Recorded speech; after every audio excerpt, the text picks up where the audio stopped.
Malaysians are notoriously bad drivers, especially when it comes to the issue of parking.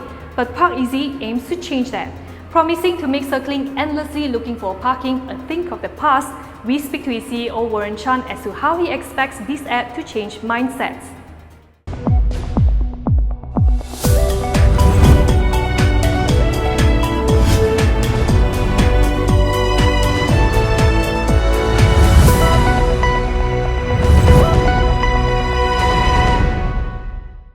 Hi Warren, thank you for joining us today. So many actually argue that ParkEasy didn't really work. How does this app actually solve parking issues in Malaysia?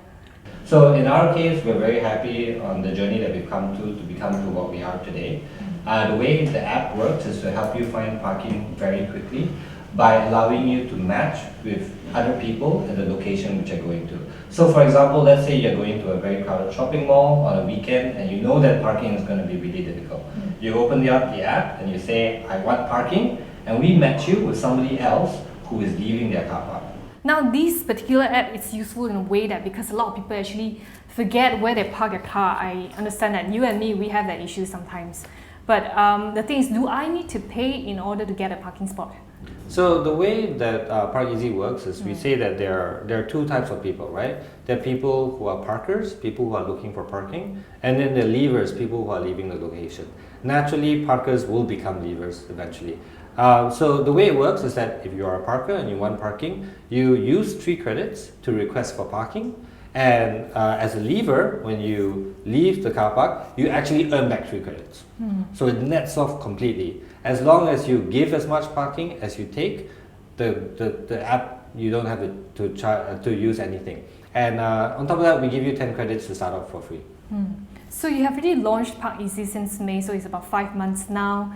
A lot of people say it didn't work initially when you first started, but you have really completely changed the mechanism, right? So what other hiccups or challenges are you facing at the moment?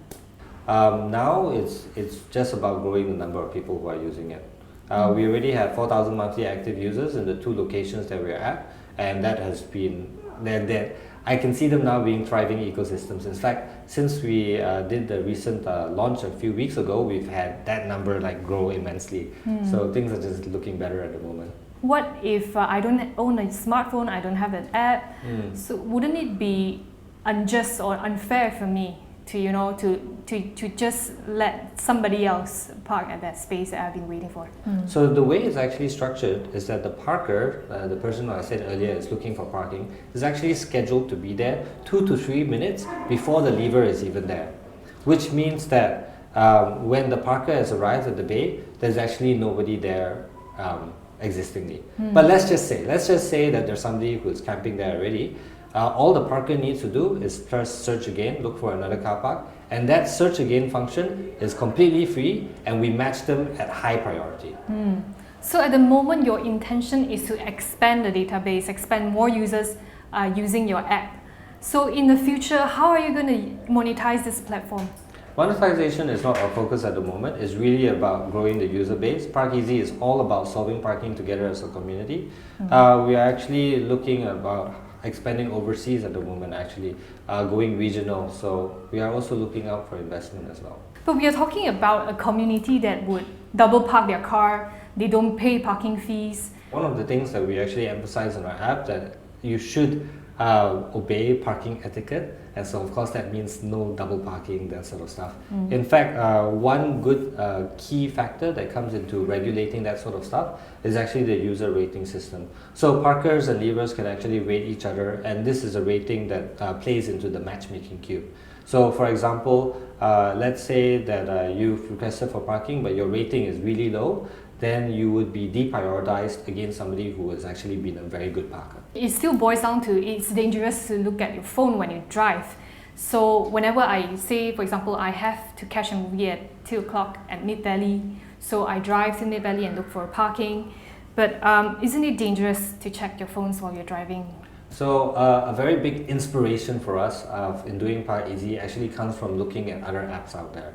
And Waze, I would say, is one of the biggest examples that we looked at when it came to the whole user experience of using the app. Waze is very good in the sense that there's very minimal input involved, and that's exactly the same mindset and methodology that has come with our app. So you also talked about wanting to expand into other countries.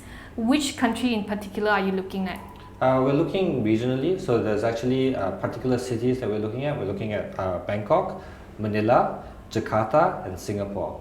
And we're looking at these particular countries because, with the exception of Singapore, there's a very high reliance on private transportation, and there's very good smartphone penetration. And on top of that, shopping malls or big locations tend to be congregation points. Despite the doubters, ParkEasy now boasts more than 4,000 active users monthly, which shows that Malaysians are looking for solutions for their parking issues. They have big expansion plans, and now it's time to show if they can drive it.